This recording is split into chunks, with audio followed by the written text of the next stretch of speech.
internet, hope you guys are doing well. I'm not doing good, especially after last week and the injustice my Yang suffered. Who's bitter? I'm not bitter. Why should I be bitter about Rooster Teeth, those money-grubbing, video-hating sellouts? Yeah, totally not bitter. Right? Totally justified anger. Yeah. Yeah. Yeah. Yeah. Yeah? Yep. Yeah. Yeah.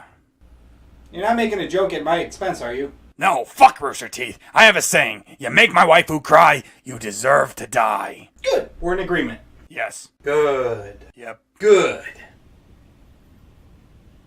I think I should probably do the recap now. Be my guest. Okay. So yeah, last time on RWBY, the episode ended with Yang being accused of a crime that she kinda committed, but it wasn't her fault. The tournament finals were underway, and the first pair were Mercury and Yang, who, as you might expect, utterly annihilated that asshole, as if he was locked in a cell with 7-foot-tall anal masochist that had recently been let off a 3-year abstinence pledge. However, it seems Goldilocks was framed for attacking Mercury out of turn, because despite what she thought was an attack on her, everyone kinda saw something else. But that wasn't the most surprising part of the episode. Nope, it was the fact that we actually got some plot and substantial growth in the story. Yep, at last we see what all that trouble ominously brewing in the back was. It's more or less the standard fantasy plot 32 Alpha, subsection B. Ancient powers lost to the memory of man hidden by a secret society, re-emerging in time for our protagonist to become the hero. Except, psych! It's not RWBY or any of the other three that find out, but instead it's your waifu who Osmond reveals this to. He, Ironwood, Glinda, and Drunkle Kroll explain that some fairy tales are true, and are actually good, and that one such tale is of the four maidens, who, after helping an old wizard, were each granted the magical powers of the seasons, winter, spring, summer, and fall. Now the latter is where Pyrrha comes in, as the current fall maiden was attacked, and half her powers were stolen. They wish for the smarter version of Yoko here to become the new host of the Fall Maiden by transferring Amber's aura, and in doing so, her powers as well. Pyrrha says that it's wrong, but if it must come to it, she will be their new guardian, their new Fall Maiden. Now let's see if this episode will continue the plot that has been established, and if Yang will be acquitted of the crime that she was wrongly blamed for. Fingers crossed for Mercury being drawn and quartered. Lakana, and roll the clip. Fuck you guys, you made my Yang sad. Skip! We return to the show that hurt my Yang to hear Cinder, of all people, having an internal dialogue. I want to be strong. I want to be feared. I want to be powerful. I want to be the very best, like no one ever was. Gotta catch 'em all. Someone call the police! How did she do that? How did you do that? Now, if any of you are confused on what's going on, good for you, cause you're unlike most anime fans who just accept things no questions asked from their shows. But no, we did not just skip an episode. We're in a flashback where we see Emerald meeting her Cinder senpai for the first time. Cinder explains that she's not there to turn her in, but instead wishes to know how this green thief managed to steal from the merchant currently searching for her, as she had done it in front of his very own eyes. And yet at the moment, the man simply smiled at her as if he had seen something else. Lucky. Who are you? I'm Batman. You will question everything you know. This is impossible. Follow me, and you'll never be hungry again. Thank you. We then jump to the first meeting of the dynamic duo, where we see that Cinder was hoping to acquire the services of the assassin Marcus Black. However, that doesn't seem possible anymore. But this doesn't upset her. And you're his son. We saw your fight from the tree line. He's taught you well. Tell me, are you anything like your father? Well, his father's dead, so... not yet, at least. We don't need him. Everything was going fine. Ugh. Do not mistake your place. So, let me get this straight. Again, we jump ahead to the secret camp of the White Fang. So secret that the Three Stooges could find it, where we encounter Doofus McCant voice act, once again failing to emote properly. Your ability to lead those beneath you. You're an exceptionally valuable man, Adam. And we've put a lot of thought into... Then you're clearly not thinking straight. The White Fang is not an organization for hire. We're a force of revolution.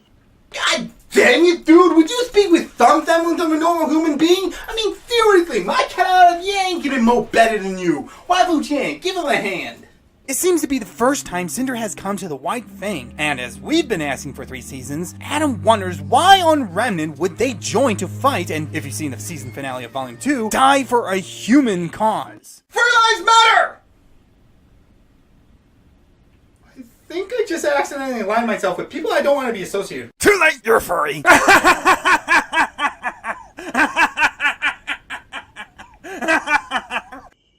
Very well. What was that about? Back before Blake realized that bees were better than dogs. I think Adam's some sort of goat. Hence the horns in the name Taurus. Joke, swing and a miss. Now I know what it feels like to be you. Anyways. Except I'm not ugly. Anyways. Or stupid. Anyways. Or a virgin. Anyways. But you go on, you stupidly ugly virgin. Anyways! We then cut out again.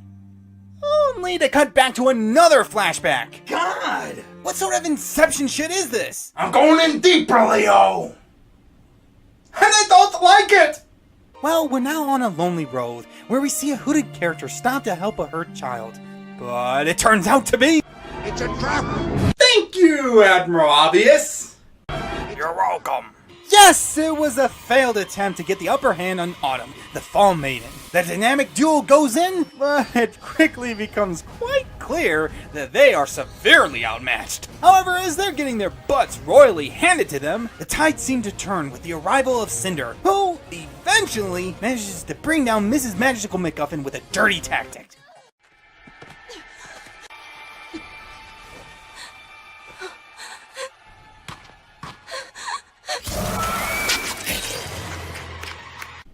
I think I'm speaking for everyone here when I say nope, nope, nope, nope, nope, nope, nope, nope, nope, nope, nope.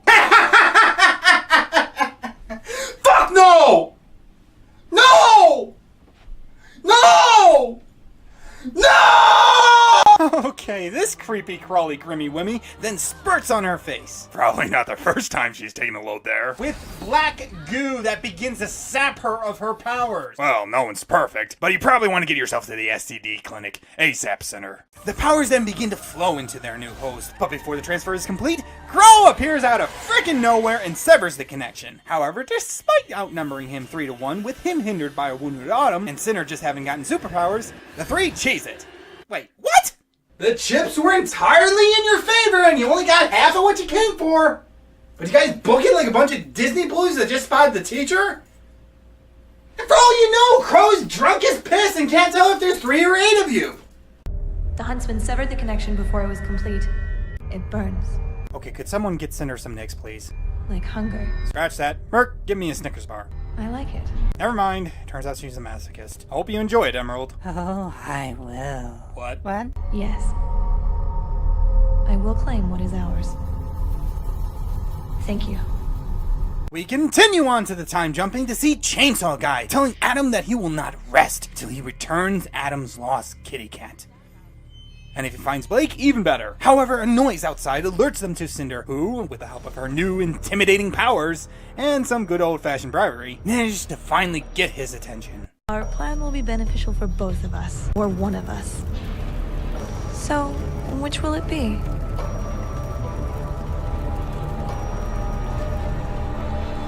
Yang Xiao North wins! Finally, we're out of the flashbacks and back flashing with Yang. Woo! Shake it, baby! Oh, wait. Wrong kind of flashing. You lied to me. Yang Xiao Long, stand down! I still think this is overkill. I mean, a single stern ref is probably all you really need here. Well, the medics see that Merc's leg is in serious shape and rush him out, with Yang still trying to plead her innocence. Here, we've got an ambulance ready to go. Oh, Doc, tell me, will I ever walk again?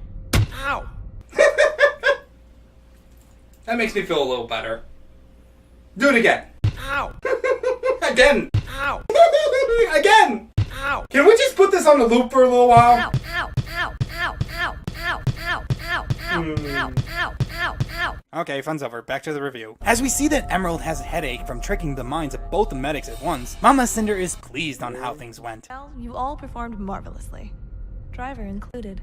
Okay, let's just admit that the only reason Neil is here and not studying for her 10th grade summer midterm is because Rooster Teeth wanted to play dress up with her. I would love to play my version of the game with her. It's called Dress Off.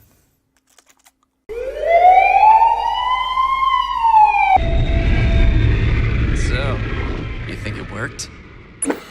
A terrible tragedy took place this afternoon during the one-on-one rounds of the Vital Festival tournament. I don't know what Beacon's headmaster's teaching his students, but that was disgraceful. Despite Atlas reinforcements, local authorities are still calling on any available huntsmen. In other news, Viking Glasses investors are ecstatic as sales are through the roof. Hey, I was watching that. Shut up. Is this how you treat a patient? Ow, too tight! That's what she said, little bitch. Cinder then congratulates the Dick on a job well done and informs Emerald that they'll be heading back to ensure that the next match goes as smoothly. What about me? You get to lay low until the end. We wouldn't want people to see you on your feet and have this all be for naught now, would we? Can do.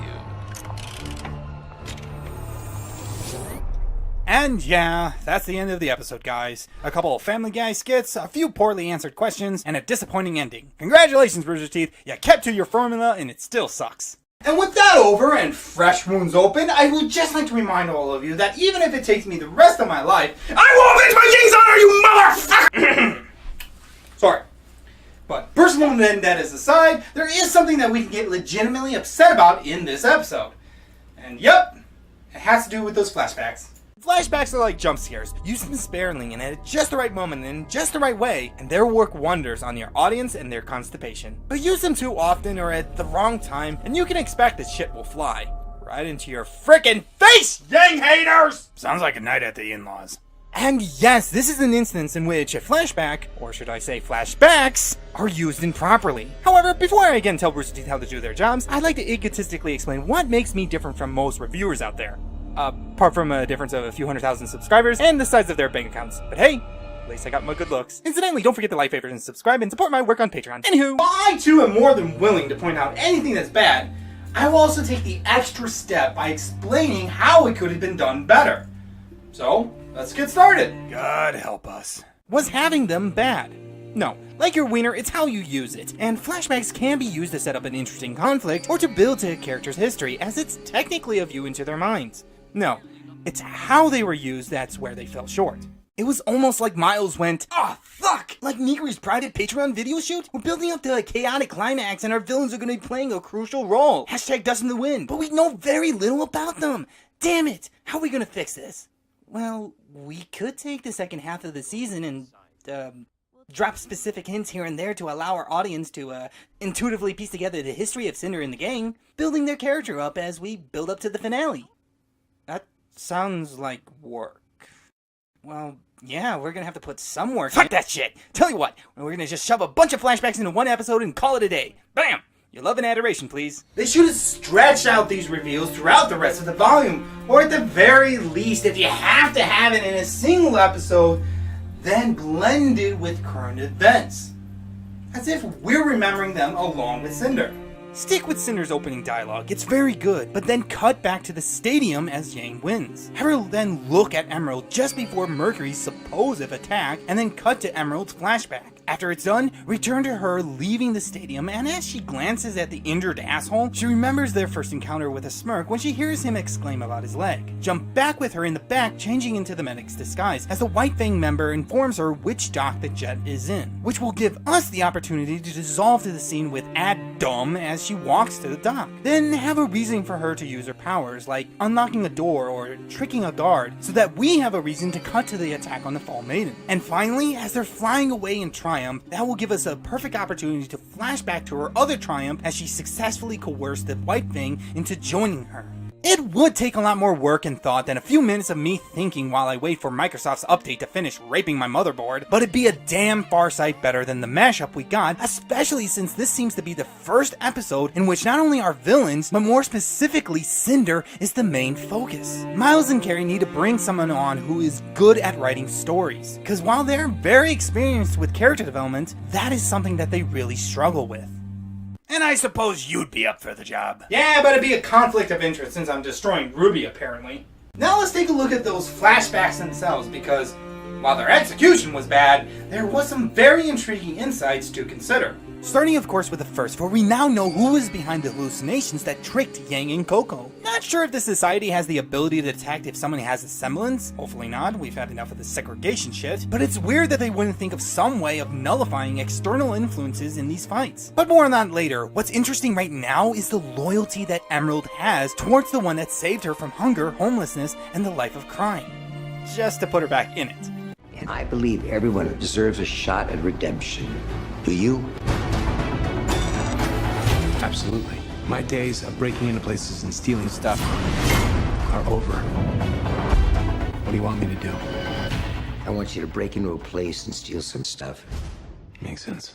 Whether or not Emerald's love for Cinder is platonic, like it matters to you shipper shitters, or if Cinder will ever return it to her, we do see that Emerald will follow her anywhere and to whatever end. As a proper kawaii should. Senpai is love. Senpai is life. Now, Murph's backstory is a bit more straightforward, but just a bit. It's the stereotypical daddy issues that all bitches have, but it may also be that Mercury has grown up in the cutthroat life, with his father being an assassin. It would explain his carefree, heartless nature, and why he isn't as loyal as Emerald is, but feels more like he's just doing it because, hell, this ought to be fun. Sadly, this isn't enough to make him an interesting character yet. And speaking of such, the following flashback along with the last one explains this weird union between Cinder and the White Fang, and it was a smart move to pair up the events in the black trailer back into the series. We got it with the yellow trailer, and now this one as well. Bumblebee confirmed. Shut the fuck up! It brings us back to the continuity and interconnectivity that every show needs to have that feeling of an expansive world in history. Sadly, however, the main fallback in both these scenes was Adam, of course. Sorry, Mr. Hunter, but while you may look like a rock star, you suck at voice acting. This is of course bound to occur. I mean, you can't have every single one of the characters voiced by legends or Barbara, but Garrett is something else as he fails to have that intimidating, or more importantly, authoritative tone to his words. This dude's supposed to be a crucial villain, and if that piss poor end of the second volume scene had anything to say about it, is supposed to be playing a vital role right now or very soon. Hashtag give Adam a hand. Yet we feel no threat from him. Cinder may be too much of an enigma, but at least Jessica Negri knows how to make the character feel intimidating. The dude may look cool, but like a lot of anime and Final Fantasy movies, the moment he starts moving and talking, it all falls apart, and his coolness factor drops like a fat kid without floaties. And now that I'm on the hate train, let's rail into something that really sucked this episode. The fight. Oh, what? I'm complaining about the awesome action again? Well, it's neither the choreography nor the battle that was terrible. Nope, it was autumn. Again, I'll never understand why people think that this is not an anime, because it makes a lot of the same mistakes. Hey, at least we have tits. That's the most important thing of an anime. Am I right or am I right? All too often in these shows that some call a genre, we are told that a character is so badass that Chuck Norris looks up to them for inspiration. But then they get their badass handed to them in such a pathetic, out-of-the-blue, anticlimactic way. Dragon Balls is one of the fathers of this bastard idea, along with Gurren Lagann. I thought RWBY was better than this, but congratulations, Monty, your show is definitely an anime. We're told that the maidens are extremely powerful, but she's taken down as fast as any other character. Again, this is why the flashbacks needed to be staggered throughout the rest of the volume. It's inconsistent in both the tone and the stakes if we see a character either become suddenly super powerful or suddenly super inept, simply to fit the will of the plot. They should have shown us her being defeated in a cunning strategy, or even better, through Cinder allying herself with Grimm. Yep, the most amazing reveal wasted because Miles and Carrie are unable to think straight after the death of their close friend. Pussies. But we do get a terrifying development here with the knowledge that Cinder is not only able to steal the maiden's powers, but is using Grimm to do so. It brings up so many questions, none of them need answering just yet, which is why it's such a tragedy that it wasn't focused on, or more accurately, glanced over so Autumn could impersonate John for a moment. Now the last two things I wish to bring up involve the best two characters of RWBY. Now, I know exactly what you guys are writing in the comment section at this very moment. But Richard! Cinder and the gang must have been tired from battling Autumn, and Crow is such a badass, there's no way they can take him on. Oh yeah, sure, they jumped around a little bit, land a few blows, received some too, and by golly, they're so tuckered out, they need to go lay down for a little nappy nap. See, the issue is like that with the Bumblebee ship. We're making excuses rather than pointing to clear clues in the show that allow us to intuitively and accurately justify an event. All that was needed was 3 simple scenes to explain why Cinder thought it was more preferable to leave than rather beat Crow and take the rest of the Maiden's powers. Show Crow standing up with a clear look in his eye of, I'm gonna whoop your ass. Cinder glancing around, noticing that both her goons were at the end of their ropes and that there were other figures in the distance running towards them, all the while trying to control her breathing, hiding the fact that the transfer had tired her out. With that, we would all subconsciously know that running away to steal another day would be the preferred choice. But Rooster Teeth chose poorly. And it's all because they decided to make this episode a flashbacker. We should know why Cinder chose Yang, or at the very least understand what they're trying to accomplish with framing her. We're halfway through the volume, and judging by how things are starting to ramp up, I think it's safe to say that we won't be getting too many more character developing scenes in the future. So Rooster Teeth needs to buckle down and finish building the plot that they've been setting up! While answers to our villains' backgrounds were given, it should not have been at the sacrifice of the story's pacing. If you have to bring the tale to a halt just because you forgot some important information, then maybe you shouldn't have been like me with these scripts and have gone for a second draft. Anyways, guys, hopefully in the next episode we'll be able to pick up the pieces, because this isn't a good sign, especially at the crucial midsection of the volume. Either way, guys, thanks for watching. Don't forget to hit that like button, and please, if you can, send a few dollars my way, because I could really use them. I'm Ricardo, Cynical Critic. With me, no movie sacred, no video safe, but all deserve a chance. I'll catch you guys next time. Toodles!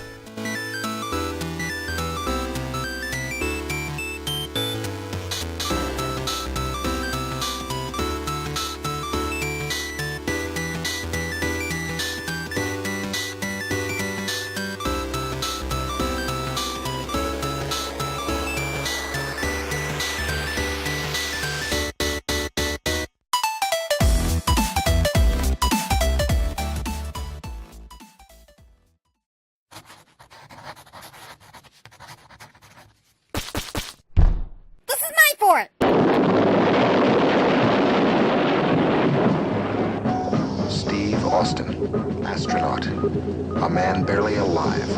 Gentlemen, we can rebuild him. We have the technology. We have the capability to make the world's first bionic man.